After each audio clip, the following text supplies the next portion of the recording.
Okay, great. And can we roll, please? Rolling. Rolling. Rolling. Okay, and I'm marking it.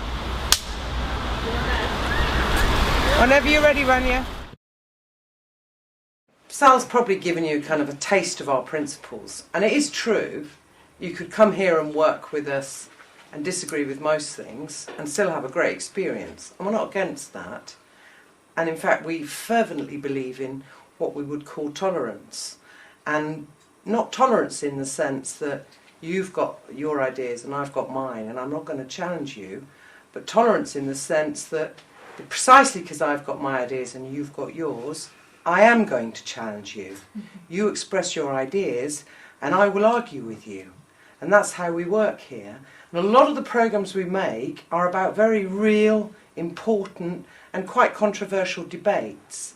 Because as a charity, an education charity, what we do is founded on our understanding of knowledge, and knowledge being about advancing new ideas and critical thinking, rather than just reiterating to people what they already know and think.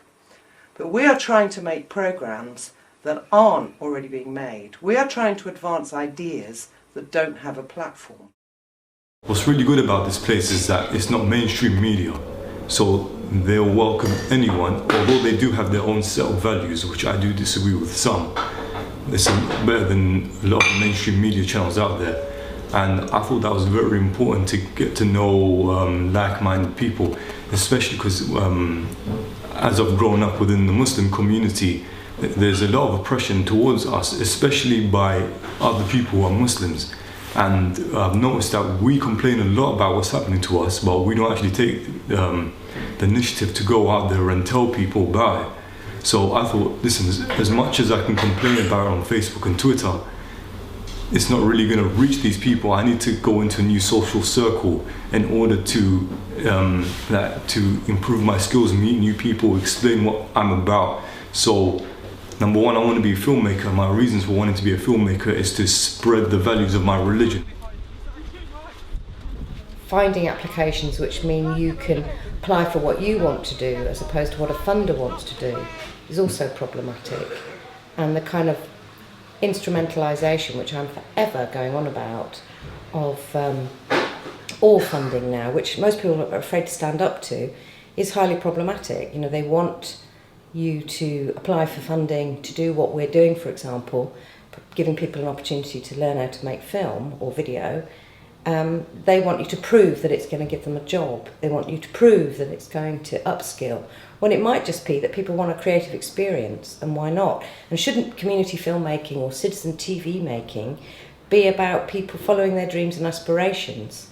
And but unfortunately, cost is an inhibiting factor for what we can provide, and finding grant bodies that we can go to is very difficult. So I'd say that's a big problem, and you could spend all your time, and if we had someone who did nothing but that, but who wants to do that unpaid, you know, fill in funding applications, I'm sure, you know, the money's out there to get it. So, you know, I think we can be optimistic, but we also have to be realistic and recognise that if you're not prepared to, you know, fit the bill, you're going to have to do all sorts of things, little things, to try and get the money in other ways, which is a lot of what we have to do. Things that we have found work well are selling second-hand books online on our Amazon bookshop.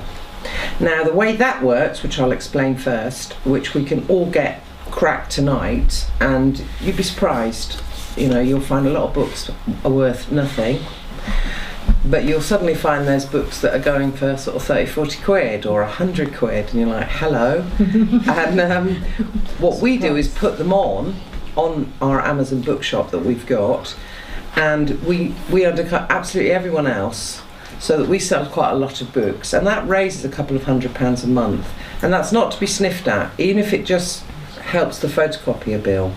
I think when it comes to movies and films, it's a visual form of expression, and that while I'm still a big fan of reading books and literature, unfortunately my generation has started to move away from this. So if you want to educate them, it has to be done through the media.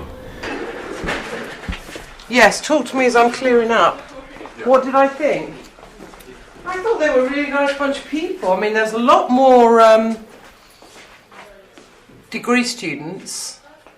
You don't know how many have graduated or actually unemployed. I think people sometimes get a bit, I don't want to say I'm unemployed, but we'll probably find a large majority are. But that's, their business. But it's a very exciting, talented bunch, I think. Anything else you want to know?